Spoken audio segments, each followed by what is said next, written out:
বন্ধুরা, আজকে 25শে ফেব্রুয়ারি। তোমরা প্রত্যেকেই জানো আজকে আমাদের ডব্লিউবি কনস্টেবলের যে হাইকোর্টে কেস হয়েছিল তার একটা শুনানি ছিল আজকে। তো ডেটটা আবার পিছিয়ে দিয়েছে।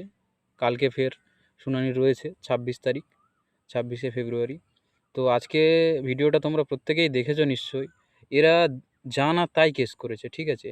আমাদের ফিজিক্যাল এফিসিয়েন্সি টেস্টে কথা ছিল যে 6 মিনিট 30 সেকেন্ডে 8 ল্যাপ কমপ্লিট করতে হবে।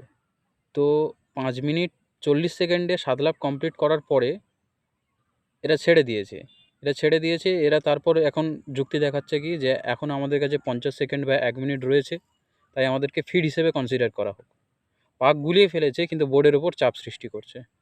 এরা যেন তেন প্রকারেও চেষ্টা করছে যে জয়েনিং যাতে না করানো যায়, যাতে ডেটটা আরও পিছানো যায়, ভোটটা শুরু হয়ে যায়।